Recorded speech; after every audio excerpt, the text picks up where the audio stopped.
Session 4A, the challenge to sustainable service delivery in the city of Detroit. My name is Constance Boduro. I'm honored here to be your moderator and to introduce our speaker, Janet Anderson. They asked me to do a few housekeeping things before I introduce our speaker. We have a couple of forms. There's a student sign-in form for students. Anyway, I don't know if you guys want to grab this. There's AIA providers, for you want to pass around? Yeah. Come up close. We're a small group. You can still text when you're sitting here. I love it. And then we also have eval forms. Sarah, are you going to say? Yeah. Okay. We only have only 4 forms in that folder, so I don't know if there are others that we can get a hold of. Maybe by the end of the session, we'll get some more. So, welcome to Janet Anderson, who is a policy analyst with the City of Detroit. Janet Anderson is a lifelong Detroiter. She's a 3rd generation Detroit resident, and actually she's a longtime friend and colleague of mine.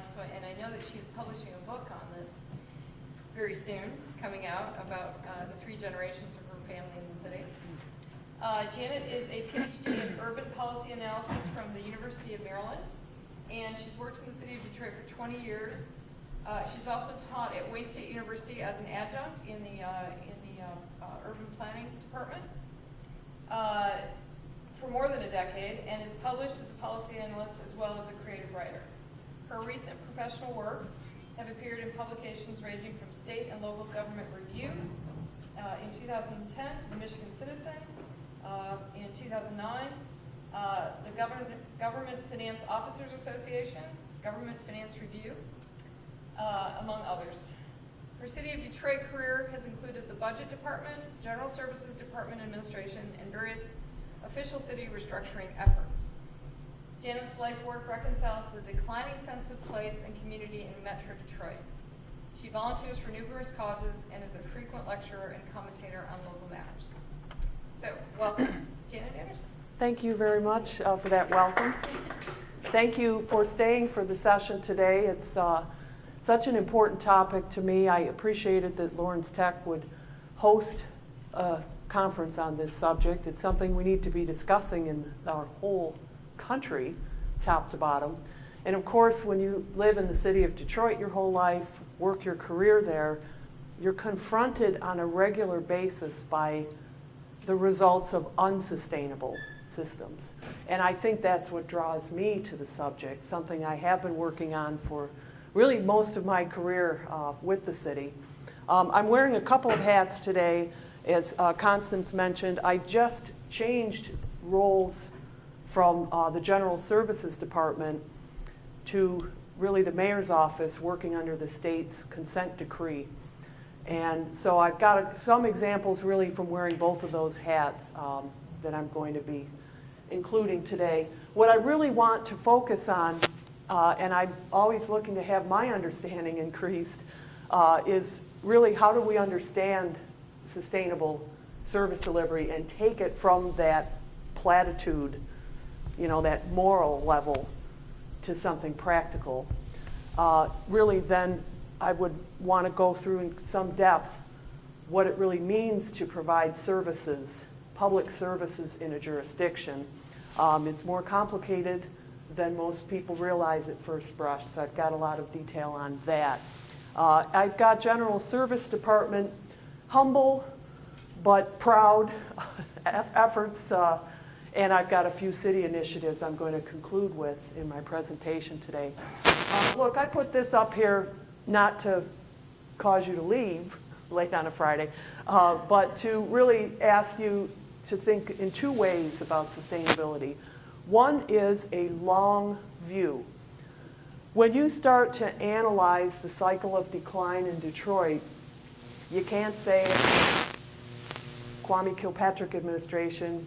You can't even say it's the Coleman-Young administration, you have to go back to so many deeply embedded economic, political, and social factors that, you know, you have to take a long intergenerational view. That's the one thing I'm asking you to do. The second reason I've put this in is because you have to take a holistic view. You can't just look over time at the politicians in charge. You have to look at all of these forces. It's not just one thing that causes the American city to be in the state it's in today. It's all of our social, political, economic systems, and so forth. That's why I included that model. The concept here that we're starting with, you know, I put something pretty basic up here. When I think of sustainable, I think that what we do now is completely covered by our own, we pay the costs of what we do now. It's not transferred to the next generation. And I think that's, to me, the crux of what's happened. Of course, cities like Detroit are kind of the tip of the iceberg, I would contend, of these much larger American issues. How do we kind of bring that to life? Well, I always go with that triple bottom line, the, you know, economics of it, the equity of it, and the environment or physical characteristics of it. And so my presentation today is really, if you're looking at the challenge in Detroit, you're really going to be understanding all three of these components. It's kind of my working premise today. Let me say, as my, you know, over the last decade, my efforts have been more and more focused on what's called either restructuring government or right-sizing government. And there really are three different concepts of that, and they kind of line up. They invoke those three: economy, equity, and environment. I've just published a piece in State and Local Government Review because a lot of why these right-sizing efforts aren't going forward is that people aren't taking that holistic view of all of these dimensions. So, you know, the fiscal view, I think that's probably the easy way to right-size. You just cut the, you know, match the expenditures to the revenues. That I think, well, I can't even say we've got that down in the city, but that's really the most intuitive of these notions of fixing government. But there's this functional notion as well that it's been out there, but it's not something we as easily call to mind. What is the appropriate scope of government in general? Again, this applies to the discussion in Washington, and of local government. We live in a state, in a part of the country that has something called permissive incorporation. It really just means it's easy to become your own city. You only needed 2,000 people in Michigan to consent to sign on to become a municipality. So Pleasant Ridge has the same status as the city of Detroit, legally speaking, the same rights and privileges, even though the one has 2,000, and we still have more than 2,000 in Detroit. That I know. But you know, that really calls into question, what is it that we should be expecting of the city in which we live, as opposed to the region, the county, the state, or some larger entity. And of course, in Detroit, that's come up over time. We used to operate a jail, hospital. You know, there are lists of some of these major roles that no longer are considered appropriate for the city. But that's a big conversation still. The convention center last year, 2 years ago, became the province of a regional authority in Metro Detroit. That had been part of the city's tax fund, right? Do we pay for police, or do we advertise for convention business? I think people are understanding that's not really a function, that type of business enterprise is not really a function of a municipal government. But again, you see how big this notion of right sizing, how big that discussion is. The third one, really interesting, really poses design questions as well as design or environmental questions as well as these economy and equity questions. And I would call that geographic. And that is the idea of really two ways. One, of matching the urban footprint to the demand, right? If you have all this vacant land, it's surplus. It's a surplus of developed land. How do you reduce that surplus so that you don't have to deal with the requirements of servicing that land? That's this notion of shrinking cities, downsizing cities. But there's another notion that is upsizing or outsizing, and that is the notion of consolidating city with county. Probably the most common method that we see in this country is to take a city into a county. It's happened Jacksonville, Florida, Indianapolis, Marion County. There's a lot of examples where that city has been, merged, if you will, into its home county, meaning it would be like Detroit in Wayne County, in which we reside. So that geographic kind of cuts both ways. But you see, these notions all bring us back. Fundamentally, they're going to cause us to have that sustainability discussion about what is fair, what can we afford, and what is healthy or appropriate for the environment. I wanted to kind of introduce, these are the tools of the trade, I guess, for someone who does operations analysis. And I wanted to introduce these concepts so you'd be versed in that when we look at the specific services in the city of Detroit. The service is the thing that the citizen receives. It's the tangible result of the city's efforts. Public safety is a goal. If someone campaigns to say, well, I'm in favor of public safety, you haven't really told me anything about how you would be steering the city's resources, right? What does that mean? So services are really the currency here. What is that activity or thing that the citizen, someone is responding when I call 911. Someone is picking up my garbage. That is the service. And it gets really muddy, as you'll see in a little bit.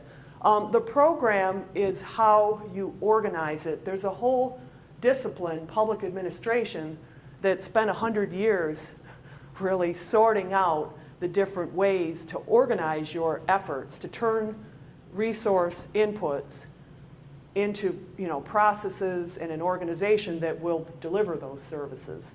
So I wanted to kind of distinguish that, because all of these present complexity when you're trying to administer city services. The resource picture, extremely complex, and I don't think we'll get too deeply into that today. But there's all different ways we fund our activities, and they all have different constraints and requirements to them. The jurisdiction is an important notion as well. I'll give you an example. You may not realize that the downtown area of Detroit is, for all practical purposes, its own government jurisdiction. It has its own decision-making and its own governing board, and it has its own revenue stream. So they collect taxes. They collect all the increment on any new building since 1975.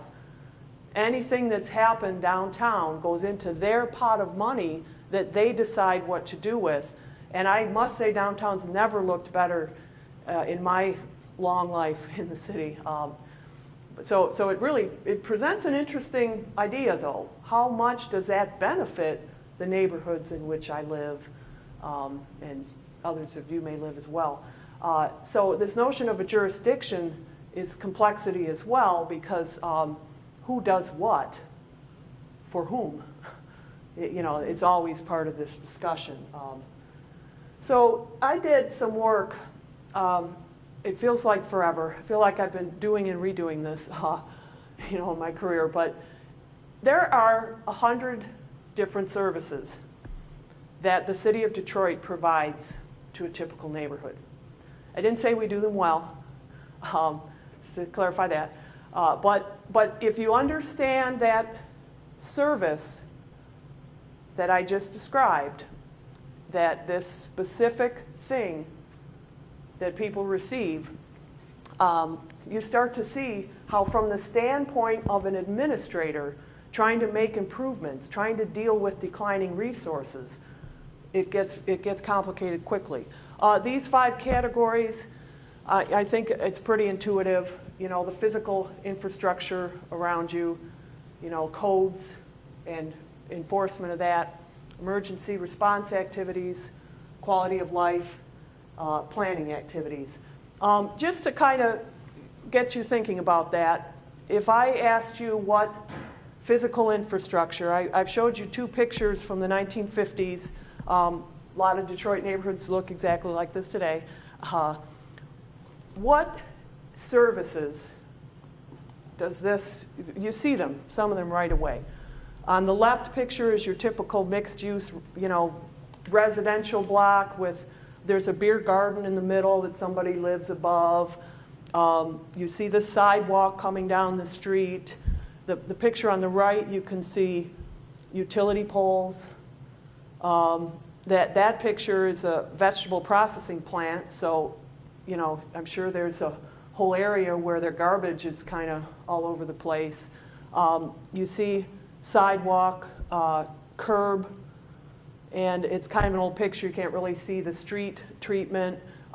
This gets to be really, that's just what you see of the physical infrastructure. This gets to be really specific, a really lengthy list. Let's talk about streets alone. To provide streets in a city like Detroit, you have traffic signals, lane markings, crosswalk markings, signage like a stop sign, resurfacing, right, so you don't have potholes. You have grades so that it drains into the sewer head. You have curbs. I've kind of lost track of the number of things I've said here, but the point being, those are each different services. If you are an administrator in the city of Detroit, you gotta manage 8 different things there. It's not one thing, because we may find ourselves saying, do we need curbs in the city? You're going to save a lot of effort if you don't, because they take different pieces of equipment. Do we need to mark as many crosswalks? That's that big giant roller thing. Every one of those services has a different piece of equipment. And in the case of a heavily bureaucratic, unionized city, the job specs are really specific about who's driving which of these rigs, right? It's kind of it's a tedious exercise, I think, probably. But it's a very informative exercise because it tells you how complex it is for us to redesign those services and to rethink them in an era of scarce resources. That's the street here. This is always, I do a lot of history presentations, and people always enjoy seeing, this is an aerial photo from the Water Board building in the 1930s. So you're looking east from downtown, you see Belle Isle in the distance and the river. That is the 1930s. That is that same picture 70 years later. So you go back. What's the first thing that strikes you? It's so much less dense, but it's kind of smoky, polluted there. You know, there's a trade-off here. In the 1930s, this was led nationally. There was an effort called slum clearance. Probably sounds like an offensive term today because it ended up being interpreted in a pretty ethnically specific way. But slum clearance was really a response to this type of density, old, unmaintained buildings that really, these buildings had a hard life with all of that soot and, all the heavy-duty chemicals and and such. So in the 30s, the city's whole focus, it got interrupted some by the Depression and war years. But the city's whole focus coming out of the post-war years really came to how do we get this blight out of the way. Okay, so in some ways, this is a result, in some ways, that we intended. Because, well, it is a color picture, to be fair, but it's not nearly as smoky and sooty, right? It is, on its face, a healthier environment, at least from an air quality standpoint. The focus since the 90s of cities has been to convert the old uses on the riverway to leisure and recreation uses. So as that result today, we have the Detroit Riverfront Conservancy, which is a 501c3. It is not a government, it doesn't have taxing power. It doesn't have enforcement power. So to a citizen, it looks governmental. It looks public. That line of public services is fuzzy. But you know, that's a whole trend in itself to leverage these other tools to administer programs. City has had to work hand in hand with the Conservancy to use the city's powers to obtain land assembly and the like. You know, the river, there's a huge federal presence now, EPA, state DNR, and they're involved with cleaning up the riverway, not just from the standpoint of assuring commerce, you know, ship traffic, but again, this effort to produce this healthier environment. So you kind of see just in this broad brush, just really, again, how many players there are. So let's look at the specific. In that first of the 5 categories I offered was physical infrastructure. And that number 28, I think that number might actually be 30 now, but we have been able to decommission alleys. We had probably 10 times the alleys that were public responsibilities.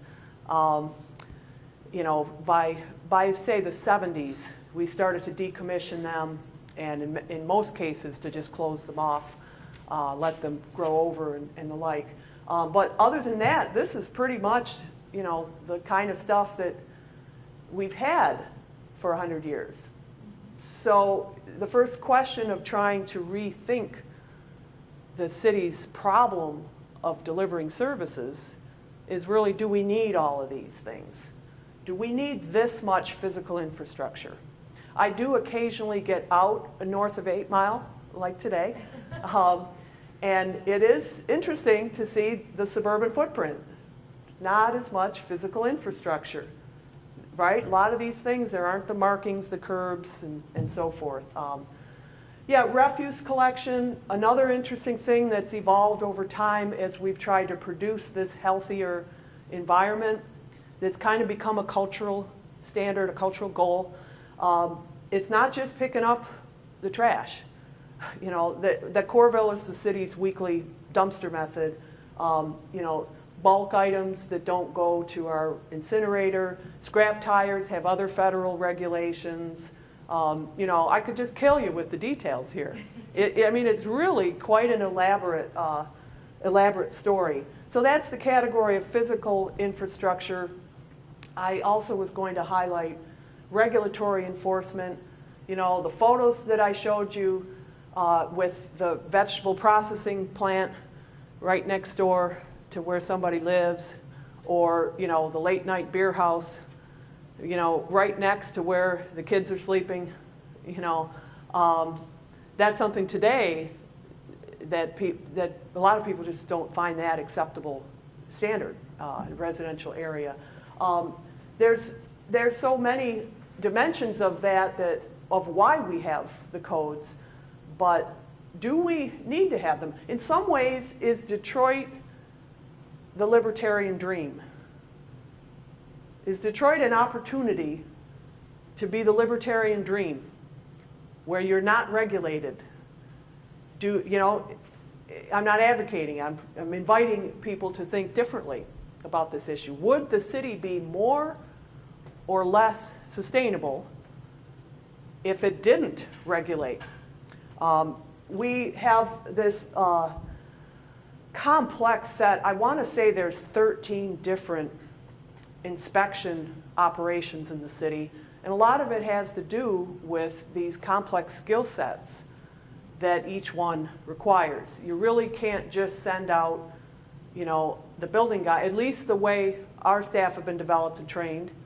Maybe that's a long-term project perhaps, but a lot of these have special certifications. The electrical guy and the plumbing guy have just very different training, So if you're going to enforce this, you're going to have all these operating units. And what is the significance of that? If you own the beer garden, you're going to talk to a lot of city people just to stay open. You're going to pay a lot of fees. I did a project on that in the last few years that compared Detroit's business regulatory environment to that of other cities. And the one difference that was really striking is that they didn't have that annual requirement. They kind of had a innocent till proven guilty for a lot of things, that once you went through the initial hoops to open your business, you were not followed up every year constantly and re-inspected. It was either complaint driven or there were longer cycles. Is that a question? No? Yeah. Sure. Ignore it, it's too far afield, but it seems like the fire departments are designed to create a revenue stream for themselves, and they're required to do that, and that drives a lot of the regulation. That would give us probably too much credit to have put a plan together, to be frank with you. But I think the fact that they get so entrenched and stay, it has to do with your comment about, are they sort of self-sustaining or are they designed to be self-preserving? My experience with the building department, guys feel like they're paying their own salaries by going out and doing the inspection. Yeah, the comment is that the building department is are they just there to pay their own salary to keep themselves afloat, and that's why you're charged? Yeah, I think that my take on code enforcement and law in general is that every law happened because somebody died somewhere, right? Now we have the Triangle Factory disaster in 1910, and now we have fire codes throughout the whole country within like 2 years of this terrible disaster in New York City. Throughout the whole country, everyone said, yeah, I think we do need fire regulations. So I think they come into being for that reason, but I think they don't get reevaluated because the bureaucracy becomes so narrowly focused on, my program. I'm the inspection, the mechanical, HVAC inspector, and I want to keep myself status quo. I think that. Example that's going on right now, Detroit's new program on the new parking meters, and increasing the hours of enforcement. That's purely a revenue stream. Yeah, I can't speak intelligently on the new extended hours on parking meter enforcement. I can't speak intelligently on that. There's been a ton more activity downtown. There's just, again, in my lifetime downtown, Yes, that's true. in my lifetime, downtown has just never been more happening. So I think there could be that argument that maybe people like me who used to just dump my car and just, Right. they want to keep the opportunities for other people to come up and park easily. So I can't refute that, but I'm not certain that that's purely revenue generating. The drive from a fiscal perspective, again, some of it being informed by business models, are that these programs that, remember my last slide, describing a program is this arrangement of people and processes around a service or services, right? It's this little thing. The program is forced, again, appealing to business principles to pay for itself. So we do user fee studies that look at these horrendous Well, I costs. guess that's my point. Yeah, The- it isn't the right answer. I don't, You know, is that people have defined that model of self-supporting revenue stream to an extent that's not sustainable because it puts too big a burden on the final user. Right. for everything. Because there's no government support anymore, so okay, we're not funding this department. I think you've used the concept of a sustainability in two ways there, that here someone thought they were being sustainable by making this program economically pay for itself, but is it equitable? Is it fair that you're putting the costs in, and I worry so much about the small business costs in Detroit, that I just talk about your missionaries. I'm just always impressed people who just stick their neck out and open the small businesses, right?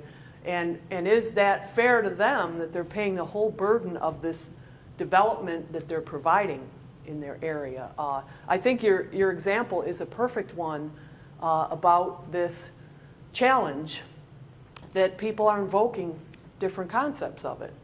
And of course in Detroit, the equity concept is, I think the tide has turned because of our desperate financial straits. The tide has turned to this economic side or criteria, but traditionally we were almost too much on this equity, worrying about every last group and this person, and I don't, you could discuss it. Reasonable people can disagree on that, but that I think that's a great example of this challenge, that you're bringing different concepts to the fore. And God, you're just talking about one, a couple of services from the 100 I was listing. How are we going to get anything fixed? Which doesn't discourage your comment, by the way. But fire safety, there's a huge overlap between the building inspectors themselves actually use the fire safety code, but fire safety is traditionally one of the early city services was under the fire marshal's office. So we actually have two inspectors inspecting programs in different departments that have had to kind of come to terms and say, well, I'll just do that Siamese, whatever that funky looking pipe head is on the building. It's almost like, wouldn't this make sense as consolidated as one operation when you look at those tasks and the skill sets of your staff that have to do it? But that was a discussion we had with the city. I was part of for a couple of years of 15 people around a table. And there was this much progress from it. So, you just see what a big conversation this is. A lot of these codes really come from state, requirements. And so the notion of an unfunded mandate, again, that's an equity thing that cities and states fight between themselves, and states and the federal government all fight about, that each of these layers of government are setting these standards, but this is this great idea, but you do it, And so it does get complicated. In the state of Michigan, the counties are the designated local health agency except for the city of Detroit. Why? Because the city of Detroit was the whole region, 100 and, what is the health, I think dates back to 1860s, if I'm not mistaken. So, so you get this weight of culture, weight of history that really complicates, I think, the discussion. It's in no way as simple as what's the most efficient approach. We've been pushing that in this era of desperate times in the city, and we've learned a lot, I can say. We learn a lot from business where, the government is not a business, and that analogy does break down, but we learn from business principles. In the last decade, it's just completely different than when I started, in the 90s. So, but yeah, everything can't be boiled down to, is this the most efficient way to do it? Because for one, the equity concerns, the environment matter, but for two, we don't what I say is efficient. I'm the city, you're the county, you're the state, you're the federal government, and there are these competing notions of that as well. I won't go through all of the categories. I think we know emergency response was my third category. There's this sort of general category, the quality of life category, that I think the city, in good ways, in logical ways and not so logical ways, that's been where we've been biting the bullet in this time of major cuts. And some things like senior citizen events, I have a mother who's an old lady, so I'm not against seniors. Is that the role of city government, to have staff arranging events? The consumer advocacy, that unit came out of the 60s, and some of that consumer protection, advancements of that era. But we're now in an environment where so little business is really local, that what role does a city employee have calling AT&T or a corporation? Can't get anywhere. And you have Ruth to the rescue on TV, who has a little bit bigger of a hammer, the shame hammer.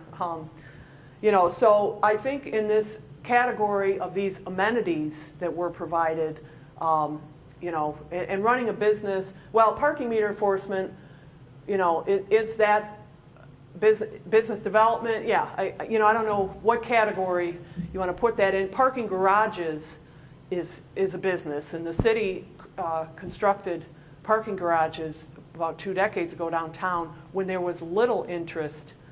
It was meant to seed bigger businesses coming in, because now you'd have the infrastructure to draw people who want a safe, secure parking place next to Greektown, for example. That's one of the city parking garages. Is that an appropriate use of tax money? You're kind of assessing the role of the city. What should the city do? What can the city do? That's why the Downtown Development Authority has gained the tools it has. When I did this review, I always give this example. I found there were actually 4 different city programs that provided CPR training. And I still don't know CPR.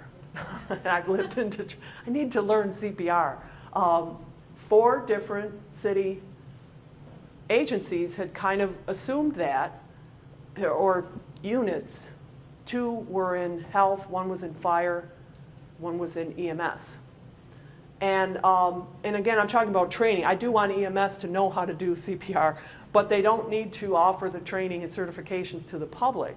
But you see how this initial role of we're going to educate you on what we do grows and becomes entrenched for, I'm not trying to be provocative, but... You've got amenities that if you can afford them, they enrich life in the city and enrich the quality of life for your citizens. Yeah, it's well said. Why can you not afford it? It's well said. Amenities, if you can afford them, they're amenities. If you can't afford them, they are hardships because they take away from something else. So yeah, 4 different units providing CPR training also doesn't have the bang for the buck, if you will, because it's so labor intensive.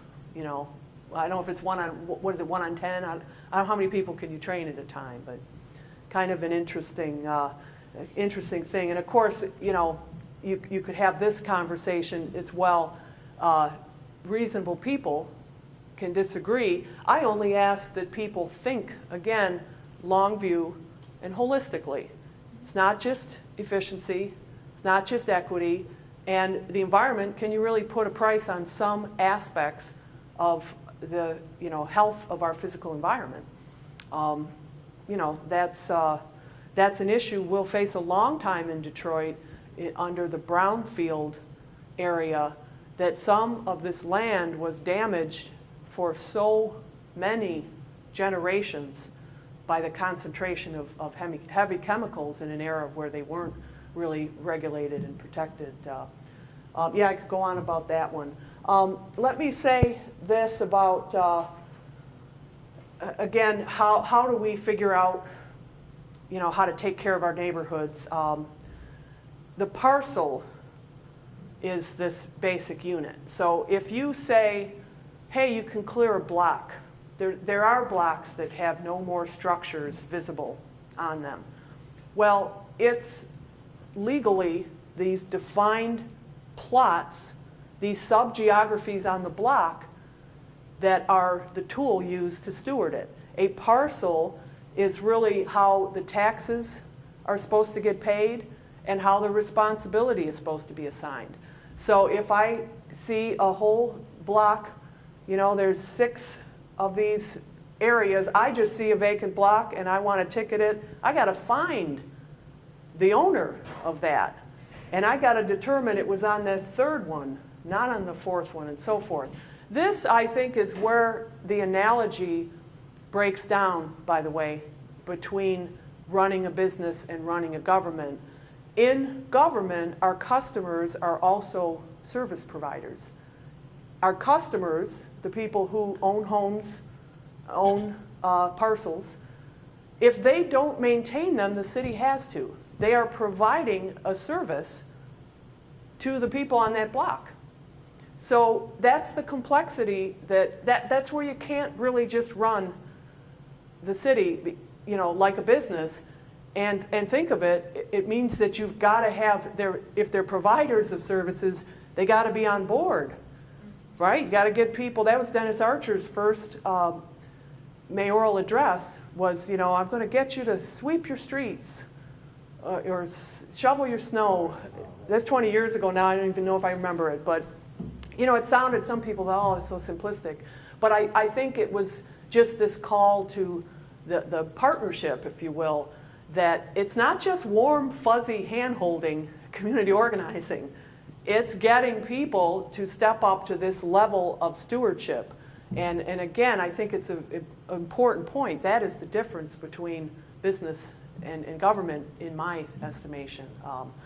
So, you know, the parcel is supposed to fund our basic activities as a city.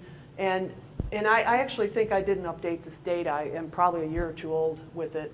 So you can knock a % off. I'm sure it's gone down a little. But you know, if we're only getting 16% of our tax base from property taxes, you know, it's not surprising when you contemplate vacancy and declining housing values and so forth. But yet, you know, what do? It's almost becoming where it's obsolete, this parcel basis of regulating and collecting taxes. You know, so what I did here, which is pretty hard to, I don't know if you can see a whole lot of that. I wanted to give you a feel for this effort to fix city services. And the Data-Driven Detroit organization, that used to be a land use planning function. There used to be city employees who would go and do assessments of building structures and collect planning data. That is a nonprofit, foundation-funded nonprofit. And they have just a tremendous, I highly recommend their website just for the fun of looking at all the maps. But I wanted to just give you a little flavor of this. Basically, the news is horrible. I think we all kind of know the number. Again, this is 2-year-old data, and it's just plummeted a little. But the questions that this walks you through, okay, is the structure gone or there? If it's gone, there's one challenge. If the structure's gone, you may still have the utility hookups and the basement, which means it's not really ready to redevelop anyways. You know, I think there are rules now that they have to take the hazardous asbestos or any lead kind of content out of it. But, you know, if the structure is still there, you know, okay, it's vacant, is it dangerous? You know, I mean, there's all they all have sort of different implications for what the city needs to do. Even if they're not dangerous and they're vacant structures, which is a coming problem, the last wave of foreclosures has not yet fully impacted the city from this whole mess, the 2000, I'm losing track, 2007? Was that when the meltdown happened? That has not been fully felt in the city because that first wave of foreclosures, either people got second chance kind of renegotiated mortgages, or they got, bid on, the glut went through auction, and maybe people bought too much, that's still got to get foreclosed. That second wave, if you will, secondary wave. So, this whole question of stewardship is still a question, even if the block looks okay. Again, who is taking care of it? Who's calling if something suspicious happens? Who's, if the tree is damaged, or just clearing the walk so it's passable? Who is stewarding that area? I also put in a map, and again, I highly recommend this website if you're interested in Detroit matters. If you look at the intensity of the green, you get a feel for the vacancy. In the areas that are the darkest, over half of the parcels are vacant. So it starts to invite, again, the questions of, gee, there's some clusters in the Near East Side. Look at the long chunks of dark green, east of Hamtramck, east of Highland Park. Not surprising that you're seeing these clusters, by the way, like down in southwest Detroit, because they tend to run along old rail lines. They tend to run along the areas where that mixed use has changed, and where the disuse, the surrounding disuse of it. But I put this in because it kind of, I think, suggests the opportunity as well for what direction to go in. The reason I wanted to say, there's another point I wanted to add on here.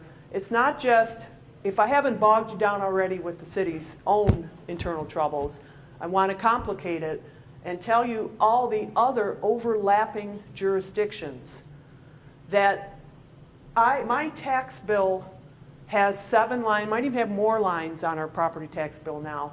But there's 7 different jurisdictions that tax me, a city homeowner, so that when the city of Detroit tried to effect tax relief, and we tried in the early 2000s to reduce our debt load, got a couple mills knocked off of there, and had a number of these state exception programs, I call them, neighborhood enterprise zones where you get half of your city taxes abated and so forth. Every time the city tried to do that, one of these other jurisdictions came in and took the mill. So your bottom line of your tax bill, Wayne County Community College District has added mills. Detroit Public Library System has added mills. They have separate board of governance, separate revenue streams, they're separate jurisdictions. But the city of Detroit can't even control tax relief if it wants to. That's kind of, that's counterintuitive, I think, but that's kind of a glimpse at that problem. The other exceptions, of course, are all of these, exemptions, abatements. I can't even do justice to that. Hardship, senior hardship, poverty, nonprofits. There's all these other ways in which the tax base, the tax collections erodes. And one study that I was part of found a 6-block area, 6 blocks down in the Jefferson Connors area, which is the old Chrysler Hudson Continental. It's an old industrial corridor. A 6-block area only yielded $2,200 in tax collections. You just can't run a business on that, let alone a city. You're saying it has 90% vacancy, that 6 blocks? That 6-block area had 90% vacancy, and then among these other exceptions, even the ones that weren't vacant may not have been paying because of hardship exemption. Take away the vacancy rate? I'm sorry? The main cause of that be the vacancy rate? I would surmise that, yeah, but but, you know, but I guess I don't really know. I guess I don't have, you know, About it's. 90% isn't paying taxes. Was vacancy equivalent to not paying taxes? No, vacant means there's no structure to tax. Yeah. But yeah, but I just wanted to give you a snapshot. Again, is the parcel the right method of administering the city? Okay, so I've kind of summarized what I call the complicating factors that we talked about here. And some of them, the funding structure, you know, that has a lot of strings attached. Only the general fund, that property tax, income tax base, is general in the purposes that it supports. All those street services that we talked about earlier, that is a portion of our gas taxes that is returned to the city. You know, all of these different, the water board, everything they do, the city doesn't get any of that money. That is completely separate from a governance and accounting standpoint. You know, fees for services, the inspection fees that we talked about earlier, we can't jack those up so high that they support other activities, you know. There's just no latitude if you try to seek grants, some of our sustainability initiatives that I'll talk about in a second, you know, were grant-based. And when the grant runs out, then what do you do next? You know, you also have little latitude on, emergency response. Say we take some of those green corridors and return them to nature. Well, now you got wildfires that in California, you know, you still have to have some services. It's not like, short of decommissioning land into a separate jurisdiction, the city is never going to be free and clear from the land within it. I also would just call out the infrastructure. It's a fixed design. I mean, I guess it should be considered fixed. I guess technically you could dig all up the pipes and relocate the wires, but how much of the infrastructure can be rethought?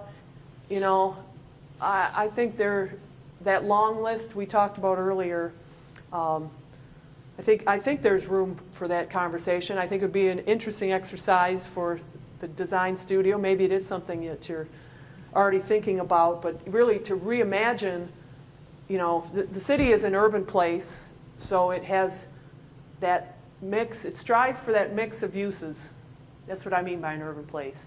It strives for that concentration of a variety of uses.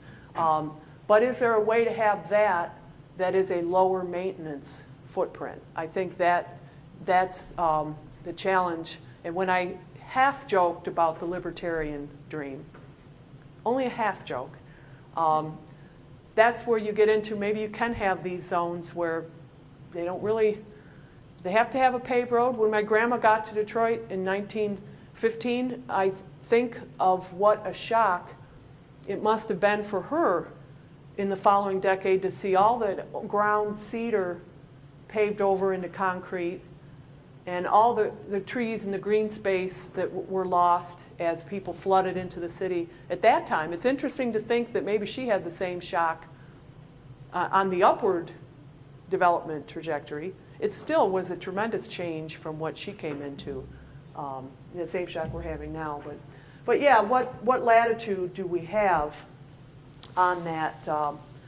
And I mentioned the overlap of service providers. That's to me the third kind of complicating factor of why the city can't really completely effect its own destiny. It has to do with our tax rates. It has to do with these authorities. You know, a DTE is a huge presence in the city, and we can't really tell them what to do if we knew what they should do. We can't really tell them what to do. It's got to be this gigantic collaboration where all these interests are sorted out. They certainly have an interest in a more efficient, you know, in a higher density per square mile. They certainly have an interest in that because they're losing their unit costs are going up. as well. But all the private entities that do deliver public-related services. So I just had a few more slides about initiatives that I wanted to offer. I haven't been directly involved in them, but energy efficiency, it's grant-driven, and so we took what we could get, so to speak. These sites themselves yielded tremendous savings to us on an annual basis by replacing boilers. In and of itself, look at the savings on that and the maintenance savings that I highlighted. We have 80 to 90 sites, so what have we got here? 10?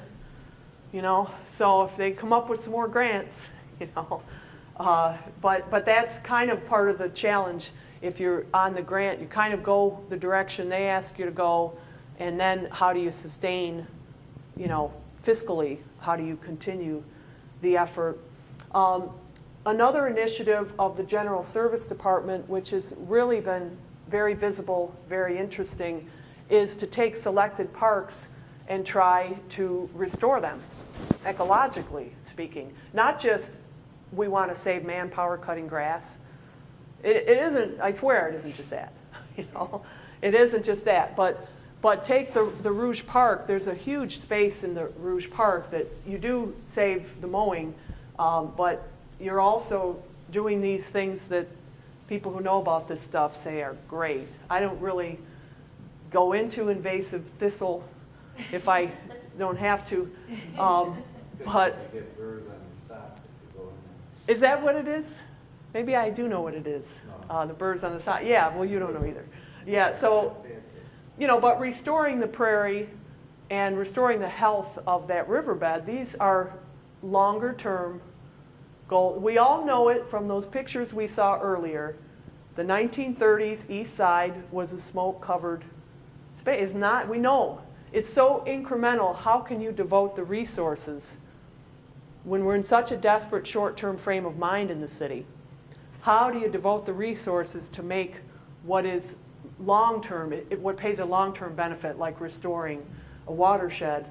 I might also call to your attention, this is a map of the Rouge Park, the Rouge River watershed. And do you see where little old Detroit is? We're in the watershed. Did I see a sign when I was coming to the campus? Yep. Yeah, okay, here you go.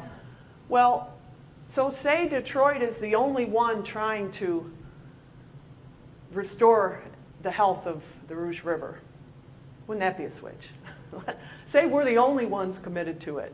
Look at all the other entities who have to get on board, right? Because if they're still going to dump it upstream, doesn't matter what you do as it passes through. So this shows, I think, the regional nature of some of these issues that we face. I also wanted to highlight our third area is fuel conservation. And, from that sort of wonky administrative approach, you look at it as, supply side, demand side, if you will. How can I control the behavior of employees versus controlling the fuel supply or the vehicles? We've sought grants for auxiliary power units. I think we're going to get something to put in a unit so that a field worker can not burn fuel and still run the heat in the winter, the AC in the summer, the radio. So we sought grants, but what do you do to make that sustainable if you don't have the money to continue to replace them and so forth? Allocations, that's something we learned from business, was to take the total amount of our resources, to look at your usage patterns in the past, and to basically set an allocation and say, this is what you get, and to monitor, are you exceeding it? If you're exceeding it, it could be because your trucks, you're not taking them in for regular maintenance. So it's not necessarily that you're this bad idling person, but it could be just the question of getting people to follow their daily checklist and get their tires filled and the whole like. So, you know, stickers promoting driver conservation, those get scoffed at a lot, but honestly, if you don't tell people what they're going to save, you don't have a chance to get them on board. So those are some of my observations that, you know, on all fronts, I think people are talking about sustainability, and I think the growing emphasis on the environment, I think that's exciting. I think the fiscal restructuring of the public sector in general does force us to rethink things. I hope that we're going to come to an understanding in the country about the necessity and the role of government. I can't believe some of the things people are introducing, you know, that are questioning some of the activities of government. It's an interesting time, but you have to look at that as an opportunity to rethink this, to have what we want and what we can afford and what makes sense for us.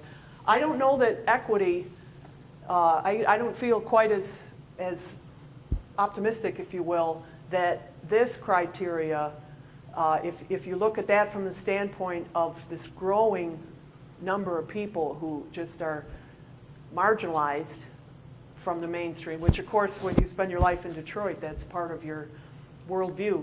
I think by necessity you're forced to confront those issues. So I guess I'm not sure. My own observations, I'm not sure the equity of our current local government structure in Southeast Michigan, I'm not sure that's on anybody's mind, you know. But those are my thoughts. Detroit Works, I can't really speak for that, but they have that's another tremendous effort that has some just high quality data collected behind it. And they're really looking at those corridors of vacancy, not just from the environmental standpoint, but from the standpoint of having a workable, a more efficient footprint, you know, given the amount of land use that we have right now. So if there are questions. Yeah, right. Well, just a comment, Janet. You mean, yes, you let the air out of the room. You know, this whole daunting list of, you know, regulations and issues and the role of government is daunting. And I'm surprised you left us with so little from the Detroit Works because, you know, or from the strategic framework plan, or, I mean, there's some amazing things happening in Detroit. We had an exchange program with international visitors from Germany last year. And I have AIA, and I happen to know that Detroit is the top of the world in terms of the interest of artist groups. Absolutely. And sustainable farming and, you know, some of the water resources. And so I wouldn't feel too discouraged because so many people are like changing. And I'm still trying to let that air out. Now, let me choose my words carefully on it. You know, I wanted to present the challenge. That was my title today. I wanted to present the challenge because that amount of effort you're talking about will not be sustainable if it doesn't appreciate all the dimensions that I've put forward. And I've found myself in that uncomfortable, for a lifelong committed Detroiter, third generation, I found myself in that uncomfortable role of, you know, being very sober to people about it. For example, the Midtown initiatives have drawn hundreds of new residents. They're all subsidized. There's a subsidy to people to move into Midtown. But it is a minimal subsidy. You took the numbers and compared. I'm not suggesting that it isn't. I'm not suggesting the cost benefit isn't there. I don't know that. Definitely not suggesting that. And again, I'm speaking as a committed lifelong resident. So I'm not speaking at all about that. But if we don't appreciate the equity criteria, if we put all our efforts into a Midtown, we've got to be certain that we're figuring out how the rest of the 100 square miles are going to. Well, the only other comment, having been in numerous meetings about Detroit, is I think that people do recognize the challenges. Yeah. They understand what's happening with SEMCOG and the relationships between departments and the arguments and the issues. And I also think there are models of cities that actually had those very same challenges and have become to really initiate change in government. So, Well, your point is very important, and I and I'm appreciate. fourth generation, so Oh, even though great. I don't live in Detroit Okay, still, but well, that's great. I think I that. appreciate making the point. I did come as a general service representative, so I initially was going to just do general service, and I Sure. thought, well, I've got to at least tell people these other initiatives are underway, but I did it in no way did the justice to the amount of effort and the scope of Detroit Works is massive. It's massive in what it's addressing, so. Thanks for your consult- energy in trying to work it out from like Consult ground Oh, zero. good. websites Yeah. as well. Good. Website's excellent. Yeah, I appreciate your thoughts and your interest as well. Everyone, Other comments or questions for Janet? Yes, sir. You talked about parcel-based funding, but you didn't suggest possible alternatives to that. Can you My address thought, this is deep. My thought about that is if you could create these zones that Detroit Works is looking to understand that 140 square miles in a more contextual sub-community way. If you can create certain zones, you could take that off of it. You could make it a block, perhaps. Or if you're taking away, or maybe you're redefining parcels. Maybe there's a big effort to combine those blocks that have 6 empty parcels in a row. Maybe here's our chance to turn them into one. Because the city has done land assembly, both deliberate and unintentional. The city's the biggest landholder of these 95,000 vacant parcels. Maybe we redefine the old 40 by 100 foot. I grew up on a 40 by 100 foot lot, I think it was. You know, maybe we combine them. That's a fair amount of manpower. It's a legal challenge as well. But I don't know the answer to that. I think it's definitely going to, it's not going to be one size fits all in the city. I think that's been part of the problem as well. So thank you so much for staying on Friday. I guess I wanted to present Janet with a small token of our appreciation, a small gift, and on behalf of the chair, Janice Means, who's here, and also a certificate for you for your participation in our conference. And I guess I'd just like to say I have a slightly different response also as a resident of the city, is that I wish everyone who had attended the conference today would have heard Jan's presentation, because I feel that she really, at least for me, helped me to think about the city and what its role is and what its role should be around the complexity that you laid out in terms of service and its association with not only function but geography.